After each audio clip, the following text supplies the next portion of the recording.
नमस्कार साथियों, आर के प्रजापत चैनल में आपका हार्दिक अभिनंदन।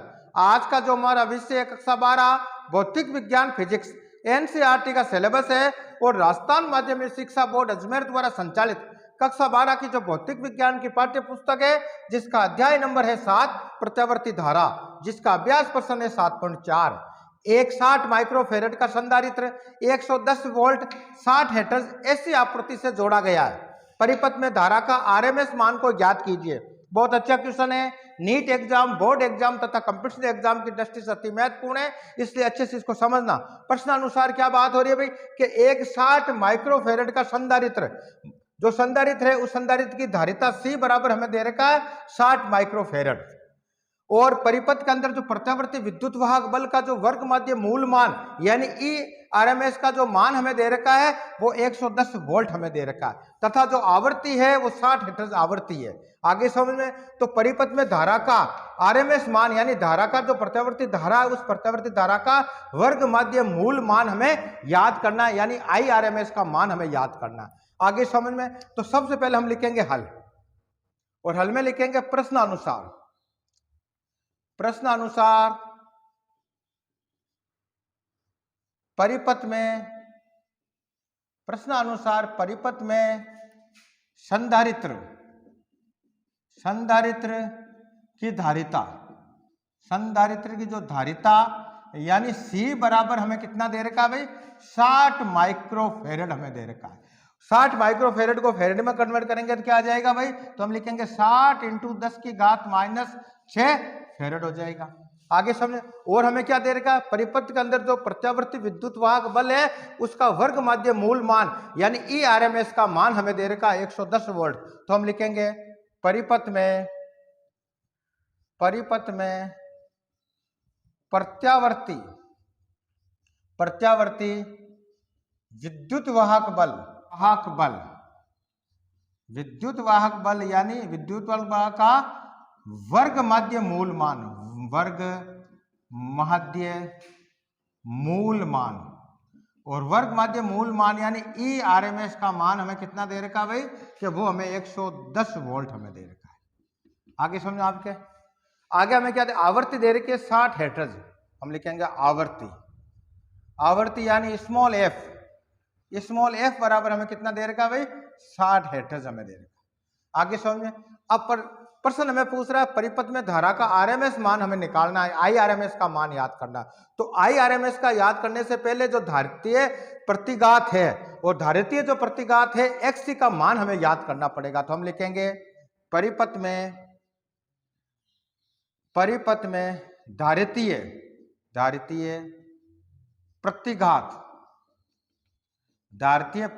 प्रतिघात यानी XC का मान हमें निकालना है, और XC का मान निकालने का सूत्र क्या होता है भाई 1/ω/c होता है। आगे समझे, और ओमेगा की वैल्यू क्या होती है हमने पढ़ा है, क्या लिख सकते हैं भाई कि चूंकि हम जानते हैं ओमेगा बराबर होता है 2π/T होता है, और जो फ्रीक्वेंसी का व्युत्क्रम होता है आवर्तकाल या आवर्तकाल का व्युत्क्रम होता है फ्रीक्वेंसी, तो इसको इस प्रकार भी लिख सकते हैं कि 2π/1/f कर देंगे, और इसको आगे सरल करेंगे तो क्या हो जाएगा 2πf हो जाएगा। आगे सुनिए, तो ओमेगा के स्थान पर ये वैल्यू हम पुट कर देंगे तो क्या आ जाएगा, तो हम लिखेंगे 1/ओमेगा के स्थान पर लिखेंगे हम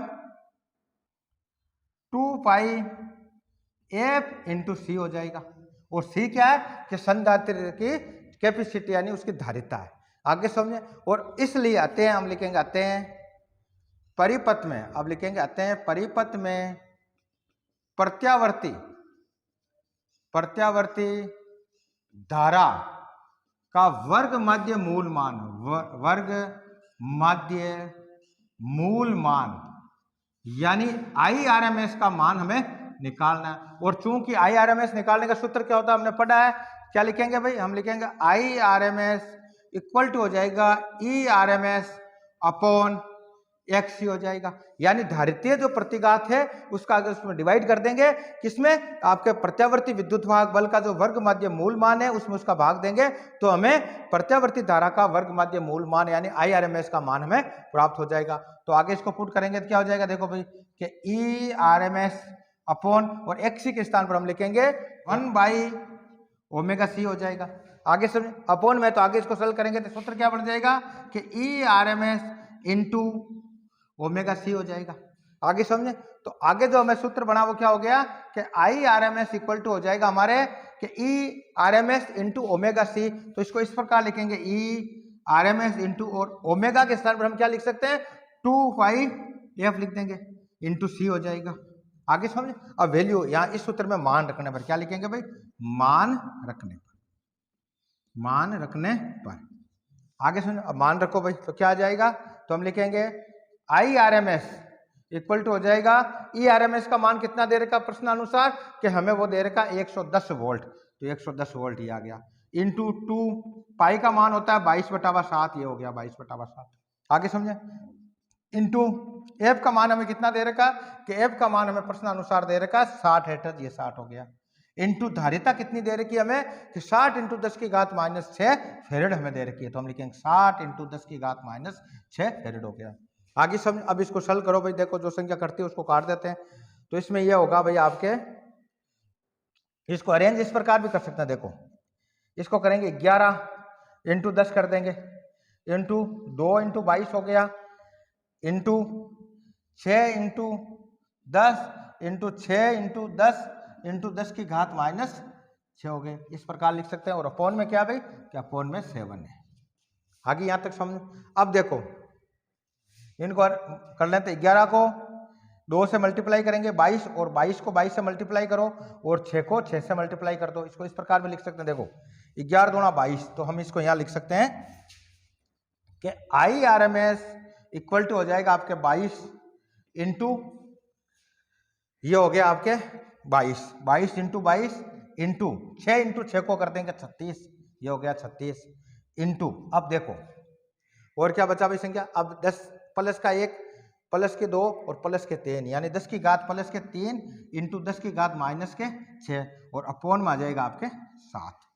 आगे सुन, आगे इसको सरल कर लो भाई, देखो तो इसको इस प्रकार भी लिख सकते हैं हम कि 22 को 22 से मल्टीप्लाई करो, कितना आएगा यहाँ देख लेते हैं कि 22 को 22 से करते हैं 400, कितना हो जाएगा, देखो 22 दूना 44 बच गए 4, 22 दूना 44 4 और 484 होता है, क्यों 22 का जो वर्गमूल और वर्ग होता है वो कितना होता है 484 होता है, इंटू ये 36 हो गया, ये हो गया 10⁻⁻3/7 आ गया।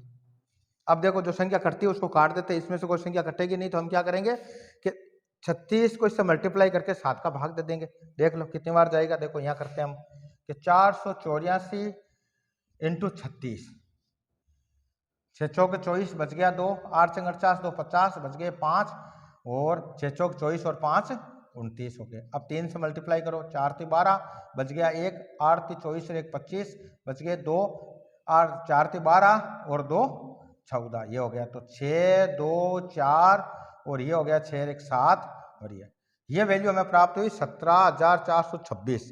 कितनी होगी, तो हम इसको यहाँ लिख देंगे 17,426 बटावा 7 टू 10⁻⁻3 हो जाएगा। आगे सुन, अब देखो इसके अंदर इसका भाग दे दो, 17,426 में हमें भाग देना पड़ेगा भाई 7 का देना पड़ेगा। आगे सुनिए, तो 7 का कितनी बार चला जाएगा, 2 बार, 7 दूनी 14 हो गया, बच गया 3, ये 4 हो गया। अब ये कितनी बार चला जाएगा, 7 चौक 28, 4 बार चला जाएगा, ये 28 माइनस करेंगे, ये हो गया 6, फिर यहाँ 2 उतारेंगे 62 हो गया, 7 8 56, 8 बार चला जाएगा, ये 56 बच गए कितने भाई 6। अब 6 के साथ में कितने उतारेंगे, ये पीछे कितने बचे 6, ये हो गया 6, तो 7 9 63, 9 बार चला जाएगा, ये 63 आ जाएगा, माइनस करेंगे, ये 3 पॉइंट लगाएंगे और 0 लगा देंगे, 7 चौक 28, ये 4। तो लगभग जो हमें वैल्यू प्राप्त हुई 2489.4 हमें प्राप्त हुई। तो इसको यहाँ लिख सकते हैं भाई कि जो हमें IRMS का जो मान हमें प्राप्त हुआ वो कितना हुआ कि 2489.4 इंटू 10⁻⁻3। अब देखो ये 10⁻⁻3 है, तो पॉइंट कहां तक लगा सकते हैं, 1 2 और 3, तो ये हो जाएगा आपके 2.4894 और ये आ जाएगा आपके एम्पियर में। आगे समझे, तो नियर बाई के अंदर इसको हम लिखेंगे तो 2.49 कर सकते हैं। कितने कर सकते हैं भाई नियर बाई के अंदर, तो हम लिखेंगे IRMS इक्वल टू हमें प्राप्त होगा 2.49 एम्पियर प्राप्त होगा। यानी जो प्रत्यावर्ती धारा का वर्ग मध्य मूल मान IRMS हमें प्राप्त होगा 2.49 एम्पियर प्राप्त होगा। तो इस प्रकार आज के वीडियो के अंदर हमने कक्षा 12 भौतिक विज्ञान का जो अध्याय नंबर था 7 प्रत्यावर्ती धारा, जिसका अभ्यास प्रश्न 7.4 को सॉल्व किया। कल के वीडियो के अंदर अगला क्वेश्चन सॉल्व करेंगे। धन्यवाद।